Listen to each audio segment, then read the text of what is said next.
નરોપા સહિતના બીજા ગામોમાંથી પણ પધારેલા વડીલો, યુવાનો, માતા બહેનો બધા માટે એકવાર જોરદાર તાળી પાડી લઈએ.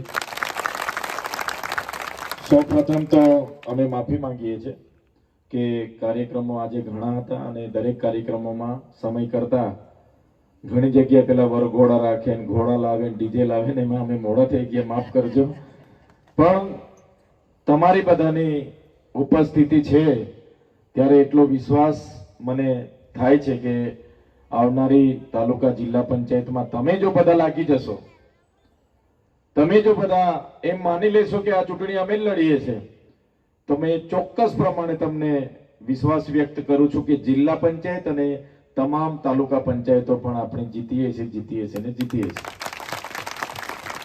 પણ એમાં બધાએ લાગવું પડશે, તમારે બધાએ લાગવું પડશે. એક અઠવાડિયે સમય છે આપણી પાસે. તમને બધાને એ જ વિનંતી કરવા આવ્યો છું. અહીંયા તો બધા છો તો તમે તો અમારી સાથે જ છો, સહકાર આપવાના જ છો. પણ એના સિવાય પણ તમારા વતી જેટલા લોકોને અપીલ થાય એમને અપીલ કરજો. અને આ વખતે પરિવર્તન લાવવું જરૂરી છે. લાવીએ ને પરિવર્તન? હવે એને લોકોને કેટલી વખત વરરાજા બનાવવાના? આપણે 30 વર્ષથી બનાવીએ છીએ. હવે નવા વરરાજા લાવીએ ને તો આ લોકોને હવે વરરાજા નક્કી થઈ ગયા છે. આપણે હવે લગ્ન કરી નાખીએ. આ લોકો કરવું પડે એવું છે. તમે ધ્યાન આપો. બીજા બધી બાબતોમાં કૌશિકભાઈ અને બીજા વક્તાઓએ કીધું જ હશે, પણ તમે ધ્યાન આપો. આ આપણો વિસ્તાર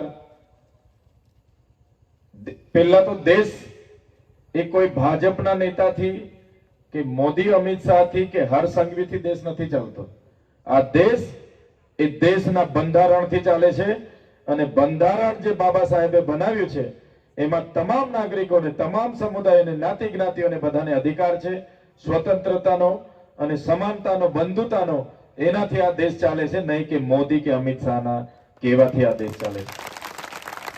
અને બંધારણમાં પ્રાવધાન છે, અનુસૂચિ 5 જે લાગુ છે એ આપણો વિસ્તાર અનુસૂચિ 5 માં આવે છે. પેશા એક્ટ 1996 માં આવે છે. એ કાયદો લાગુ હોવા છતાં જે અંકલેશ્વરથી એકતાનગરને જોડતો હાઈ સ્પીડ કોરિડોર સરકારે એમાં આવતી જમીનોના ખેડૂતોને પણ પૂછ્યા વગર, એ ગામની ગ્રામ સભાઓને પૂછ્યા વગર બારોબાર મંજૂર કરી દીધા. સર્વે નંબર નક્કી થઈ ગયા, જમીન નક્કી થઈ ગયા. ત્યારે મેં તમને કહેવા માંગુ છું, આમાં ધ્યાન આપો. નહીં તો જે ભાજપના નેતાઓ છે, કેટલાક ભાજપના સરપંચો છે, એમના પૈસાઓ લઈને બારોબાર તમારી